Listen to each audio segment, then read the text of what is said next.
कैसे कैसे ये मुसलमान नजर आते हैं, मैले कपड़ों में भी ज़ीशान नजर आते हैं। तुम अमीरी में भी फकीरों की तरह लगते हो, अमीरी में भी फकीरों की तरह लगते हो। कह नहीं रहा हूं, तशरीह करता हूं, एक्सप्लेन करता हूं, व्याख्या करता हूं कि तुम अमीरी में भी पहले कपड़े फट जाते थे तो सिल्क के पहने जाते थे, अब 1600 रुपए का फटा जींस पहन के घूम रहे हैं। तुम अमीरी में भी फकीरों की तरह लगते हो। पहले पैसे नहीं होते थे, पैसे कम होते थे तो 2-4-10 रुपए में इधर का बाल बनता था, इधर का छूट जाता था। अब जब पैसे हो गए तो 200-200 रुपए देके गधों की तरह बाल कटा के मेरा भाई घूम रहा है। तुम अमीरी में भी फकीरों की तरह लगते हो। गलत तो नहीं कह रहा हूं? पहले एक आध जेब नहीं होती थी हमारे पास, और अब कार्गो का 14 जेब वाला जीन्स ऐसा लगता है जैसे भीख मांगने जा रहे हैं। इसमें मिर्चा, इसमें आटा, इसमें दाल, इसमें चावल। तुम अमीरी में भी फकीरों की तरह लगते हो। सुभान अल्लाह, सुभान अल्लाह। गलत तो नहीं कहा? अब हमारे यहाँ एक नया स्टाइल चला है, वो 60-70 रुपए का टी शर्ट पहन के घूमते हैं, अपना भी टाइम आएगा।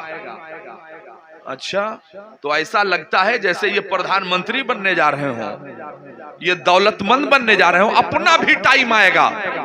इस टी शर्ट को बढ़िया एरियल में धुल के और ले जाके बॉक्स में रख दीजिएगा, और दफलपुरवा में जब किसी का इंतकाल हो, जनाजे की चारपाई पर उसे कफन पहना के लिटा दें और आखिरी सफर पे ले जा रहे हो तो बॉक्स खोल के वही टी शर्ट निकालिएगा जिस पे लिखा है अपना भी टाइम आएगा, और जनाजे की चारपाई के बगल में जाके खड़े हो जाइएगा और तब देखिएगा उस पे लिखा है बेटा अपना भी टाइम आएगा। यानी अमीर बनेगा नहीं, बनेगा कि नहीं नहीं पता, मगर इस जनाजे की चारपाई में लेटेगा और अपना भी टाइम आएगा। तो जब अपना भी टाइम आएगा तो शादी से पहले इंतजाम, तो कब्र से पहले भी हम लोगों को इंतजाम करना पड़ेगा। शादियां मनाइए, खुशियां खूब मनाइए। और इसीलिए आज मैंने कुरान पाक की उस आया करीमा को अपना उन्वान बनाया, कुल बिफज़लिल्लाहि व बिरहमतिही फबिज़ालिका फलयफ़रहू। फूल हमें पहनाया, पैसा खर्च किया मोहतरम हाजी सरताज साहब ने, उनके साहबजादगान ने। पूछते हैं कहां लिखा है, कहां से खुशी मनाने? मैं बताऊं कि कहां लिखा है? किताब का नाम है अन्नेमतुल कुबरा अलल आलम। जब मसल की दीवारें इतनी ऊंची नहीं खड़ी की गई थी, जब जमाने में सिर्फ गुलामाने मुस्तफा पाए जाते थे, तो जानते हैं मिलादे मुस्तफा के लिए हमसे सवाल करने वालों, आओ मैं दलील देता हूं तुम्हें। मन अनफक़ दिरहमन अला क़िराती मौलिदिन नबी सल्लल्लाहु अलैहि वसल्लम काना रफीकी फिल जन्ना। हजरत अबू बकर सिद्दीक इरशाद फरमाते हैं, जिसने मिलादे मुस्तफा पर 1 दिरहम भी खर्च किया होगा वो जन्नत में मेरे साथ होगा। हजरत सैयदना अबू बकर सिद्दीक फरमाते हैं, उमर फारूक इब्ने खत्ताब फरमाते हैं, मन अज़्ज़मा मौलिदिन नबी सल्लल्लाहु अलैहि वसल्लम फ़क़द अहया अल इस्लाम। जिसने मिलादे मुस्तफा की ताज़ीम की, गोया उसने इस्लाम को जिंदगी अता कर दी, गोया उसने इस्लाम को जिंदा कर दिया। और आज दफलपुरवा की सरजमीन पर अरबाब फारूकी ऐलान करता है कि मिलादे मुस्तफा का सबूत मांगने वालों, मैंने इसी बांसी चौराहे पर डॉक्टर राम मनोहर लोहिया का जिंदाबाद करते हुए देखा है, मैंने इसी चौराहे पर डॉक्टर B.R. अम्बेडकर का जिंदाबाद करते हुए देखा है, मैंने इसी चौराहे पर नेहरू जी और गांधी जी का जिंदाबाद करते हुए देखा है। बेईमानों, जब तुम पुष्प, जब माला पहनाते हो, जब फूल ले जाके डालते हो, दुनियावी लोगों का जिंदाबाद करते हो, तो न नाजायज है, न हराम है, न शिर्क है, न बिदात है, न इस्लाम से खारिज हो रहे हो। और जब हम उस नबी मुहतशम की तारीफ बयान करने के लिए इकट्ठा होते हैं। मेरे घर में शादी है तो शादी का तरीका तो आमिना के लाल ने दिया है, निकाह का तरीका तो आमिना के लाल ने दिया है, दो गवाहान के बारे में खबर तो आमिना के लाल ने दी है, खाने पीने का सलीका तो आमिना के लाल ने दिया है, उठने बैठने और जागने सोने का तरीका तो आमिना के लाल ने दिया है।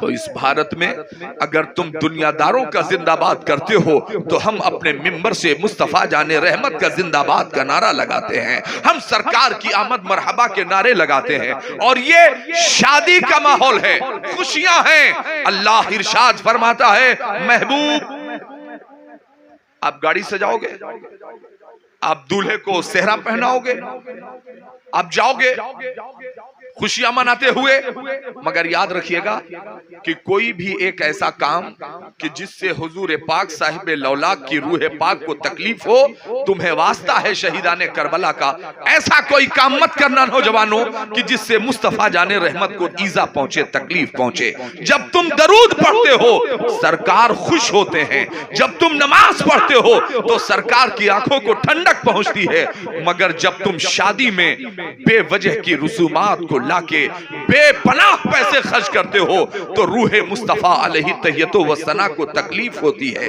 ये काम मत होने देना। गुलाम हो और गुलामाने मुस्तफा का किरदार ये है कि हम सरकार की मिलाद को जमीन पर इस शान से मनाएंगे कि सरकार की मिलाद से दिलशाद रहेगा। दिलशाद था, दिलशाद है, दिलशाद रहेगा। एक रोज आएगा मिट जाएगा अमेरिका, बगदाद था, बगदाद है, बगदाद रहेगा। इस यकीन के साथ हम मुस्तफा का मिलाद जमीन पर मुनक़िद करते हैं। नारे तकबीर, नारे रिसालत, सरकार की आमद, सरकार की आमद, उलमा अहले सुन्नत। तो शादी खूब शौक से मनाइए, मगर शरीयत मुतहरा को चोट न पहुंचने पाए, इस बात का लिहाज रखें। और मुझे यकीन है कि हाजी साहब मेरे करम फरमा की मौजूदगी में इंशाअल्लाहुल अजीज मेरे बड़े भाई अब्दुल कुद्दूस साहब भी अगर थोड़ा सा इधर उधर करेंगे तो हाजी साहब की जिम्मेदारी है कि आप सब का ख्याल रखें, क्योंकि आप हम सब के सरपरस्त हैं। और यकीन मानिए कि वो शादी, जिस शादी में रसूल पाक की बेटी और रसूल पाक के दामाद की झलक नजर आती हो, जहां सादगी हो, शादी करो तो ऐसी करो सादगी के साथ जैसे अली का अक्द हुआ फातिमा के साथ। मालिक के कौनैन है गो पास कुछ रखते नहीं, दो जहां की नेमतें हैं उनके खाली हाथ में। तो मिलाद मुस्तफा मनाया है, इसके लिए मैं मुबारकबाद पेश करता हूं। और जिन नौजवानों की शादी होती है, मेरी शादी का वक्त आया, मेरी वालदा ने, बहन ने और तमाम घर में लोग मौजूद थे, सबने मुझे कहा कि बैठो, हाथ में कुछ ला के उन्होंने मेरे हाथ में पहना दिया। वो अंदर उसके क्या था मैं आज तक नहीं जान पाया, जरूरत पड़ी तो मैं उसे तलाश करूंगा। रख दो मेरे लाल, अल्लाह सलामत रखे, रख दो, खुश रहो मेरे बाबू। तो अल्लाह पाक ने जब वो दिन मेरे वालिदैन को मैसर किया तो हाथ में कुछ उन्होंने लाके बांध दिया।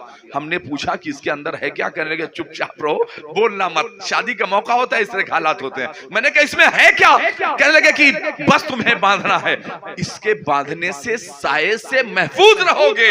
हमने कहा वो कौन सा साया? जिसके ऊपर गौसे आजम का साया हो, जिसके ऊपर शहंशाह हिंदुस्तान अताए रसूल का साया हो, जिसके ऊपर मखदूम अशरफ का साया हो, जिसके ऊपर साबिर पाक वारिसे पाक मसूद गाजी का साया हो।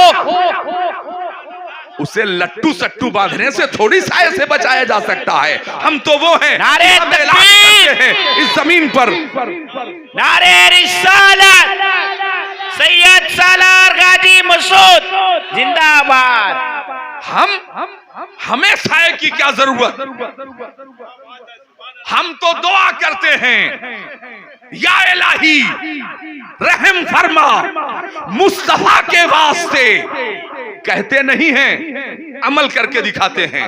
या इलाही रहम फरमा मुस्तफा के वास्ते।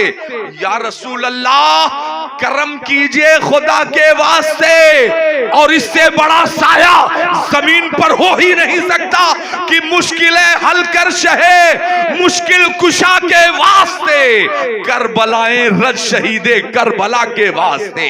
इससे मजबूत साया जमीन पर हो ही नहीं सकता, इससे मजबूत साया जमीन पर वजूद में आ ही नहीं सकता। इसलिए हम बुजुर्गाने दीन के मानने वाले लोग हैं, और इस अकीदत के साथ जब बेटा दूल्हा बन रहा हो, घर में भाई की बहनें मौजूद हो, माँ मौजूद हो, बाप मौजूद हो, अजीज मौजूद हो, याद रखिएगा कि हर वो काम जिसके आगाज में इख्तिताम में दरूदे मुस्तफा का विर्द किया जाता हो, वो तमाम हवादिसात से वो काम दूर हो जाता है, महफूज व मामून हो जाता है। तो अब याद रखिएगा कि शादी में बेटा नहाने जा रहा है तो वालिदैन कहेंगे बेटा दरूद पाक की कसरत किया करो। बेटा दूल्हा बन रहा है, उसे सेहरा कपड़ा पहनाया जा रहा है, तो बाप की जिम्मेदारी है, माँ की जिम्मेदारी है, बजाय उल्टे सीधे गाने और ये जो कुछ गांव में रिवाज है,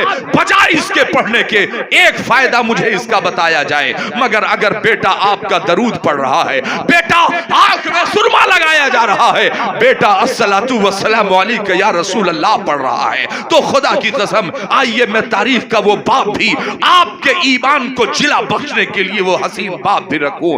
आज दौराने जुमा मैंने अपनी जामा मस्जिद में अपने खुसूसी खिताब में मैंने इसे बयान किया। इमाम शरफुद्दीन बोसीरी रहमतुल्लाह अलैह का वाकया आप सब जानते होंगे। कसीदा बुर्दा शरीफ, बुर्दा अरबी में चादर को कहते हैं, जिसे आप ओढ़ते हो चादर को कहा जाता है। इमाम शरफुद्दीन बोसीरी एक बहुत बड़े आशिक़े मुस्तफा का नाम है, एक बहुत बड़े नातखां का नाम है इमाम शरफुद्दीन बोसीरी। तारीख में मौजूद है कि इमाम शरफुद्दीन बोसीरी बीमार हुए, फालिज का अटैक हो गया और एक तरफ का पूरा जिस्म काम करना बंद कर देता है। एक हफ्ते 2 हफ्ते नहीं, 1 साल 2 साल नहीं, मुसलसल 15 साल तक इमाम बोसीरी बिस्तरे अलालत पर मौजूद रहे। हर हकीम और तबीब ने इलाज किया मगर सब ने ला इलाज कह दिया। हजरात 14 साल से जायद का अरसा गुजर रहा था, अब तो सारी उम्मीद और आस टूट चुकी थी। अब क्या होगा?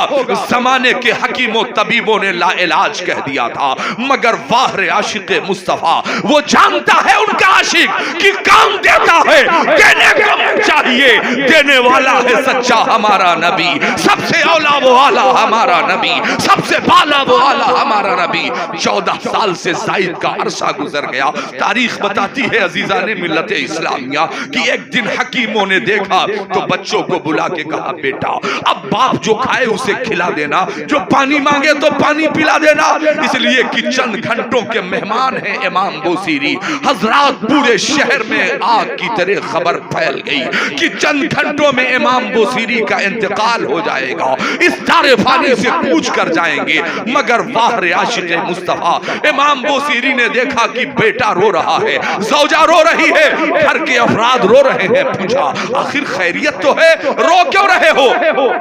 नहीं अब्बा हुजूर, बस यूं ही रोना आ गया। डॉक्टरों ने कहा है कि चंद घंटे और आप मेहमान हैं, उसके बाद आप इस दारे फानी से कूच कर जाएंगे। जरा ईमान तो देखिए कितना मुसल्लम है, अकीदा कितना मजबूत है। हजरात तारीख बताती है, इमाम बोसीरी फरमाते हैं अपने बड़े शहजादे से, ए मेरे बेटे करीब आ जाओ, मेरे चेहरे को जानिबे मदीना फेर दिया जाए। जानिबे मदीना रुखे बोसीरी हो गया। इतने में इमाम बोसीरी फरमाते हैं, जब चंद घंटों के बाद मर जाने का ऐलान ही हो गया है, जब हकीमों तबीबों ने मुझे लाइलाज करके इस दुनिया को छोड़ देने का ऐलान कर दिया है, तो क्यों ना आखिरी वक्त में मुस्तफा करीम की नात लिख दी जाए, क्यों ना मुस्तफा जाने रहमत का जिक्र कर दिया जाए। इमाम शरफुद्दीन बोसीरी ने कलम उठाया और लिखा, मौलाया सल्ली व सल्लिम दाइमन अबदन अला हबीबिका खैरिल खल्क़ि कुल्लिहिम। हजरात तारीख बताती है, इधर इमाम शरफुद्दीन बोसीरी कसीदा बुर्दा शरीफ लिख रहे थे और जब नींद आने लगी, रात तीसरे पहर में दाखिल हो रही थी, शरफुद्दीन बोसीरी ने जानिबे मदीना अपनी आंखों को उठाया। या रसूल अल्लाह, जमाना मेरे इंतकाल के बाद कहेगा कि कैसा आशिक था कि मुस्तफा जाने रहमत ने खबर न ली, कैसा गुलाम था कि आका ने खबर न ली, कैसा खादिम था देखा कि मखदूम ने खबर तक न ली, हुजूर लोग क्या कहेंगे, आपका एक आशिक जमीन बिस्तर अलालत पर मौजूद है, हुजूर जमाना क्या कहेगा। इधर आंख बंद हो रही है, उधर ख्वाब में दीदारे मुस्तफा इमाम बोसीरी को नसीब हो रहा है। अल्लाह के हबीब तशरीफ लेके आए, इरशाद फरमाया, ए बोसीरी तुमने मेरी नात लिखी है, तुमने मेरी तारीफो तौसीफ बयान की है। हाँ या रसूल अल्लाह, आज ही तो लिखा है, मौला या सल्ली व सल्लिम दाइमन अबदन अला हबीबी का खैरुल खल्क़ि कुल्लिहिम में आखिर तक। अल्लाह के हबीब हालत ख्वाब में इरशाद फरमाते हैं, ए बोसीरी उठो और जो कसीदा लिखा है उसे मुझे भी सुना दो, जो आज कसीदा लिखा है उसे मुझे सुना दो। इमाम बोसीरी फरमाते हैं, हुजूर 15 साल हो गए, बिस्तर अलालत पर मौजूद हूं, खड़ा नहीं हो सकता। बस आमिना के लाल ने दस्ते नुबुव्वत को शरफुद्दीन बोसीरी के जिस्म पर फेरा, जहां जहां से मुस्तफा के दस्ते नुबुव्वत गुजरे, बोसीरी का जिस्म तंदुरुस्तो तवाना हो गया, बीमारियां दूर हो गई। हालत ख्वाब का मामला है। इमाम शरफुद्दीन बोसीरी खड़े हो गए, कदमे नुबुव्वत को बोसा दिया, एक कसीदा बुर्दा शरीफ सुनाया, अस्सलातु वस्सलामु अलैका या रसूल अल्लाह पढ़ा। हुजूर ने अपनी चादर रहमत को शरफुद्दीन बोसीरी के हवाले कर दिया। हुजूर तशरीफ लेकर के गए। देखिएगा, आप सोचते हो हर मुसलमान पढ़ता है, सुना है, आप हर आशिक के घर तशरीफ लाते हैं, मेरे घर में भी हो जाए चरागा या रसूल अल्लाह। मगर सोचिए, क्या जिस्म पाक है, क्या आपका बिस्तरा पाक है, क्या आपका घर पाक है, क्या आपके अंदर वो तहारत मौजूद है। हजरात, आप माथे की निगाहों से देखें, हजरत अल्लामा अली अहमद साहब क़िबला बिस्मिल अजीज़ी, ये यादगार असलाफ हैं, हम सब के सरपरस्त हैं। अल्लाह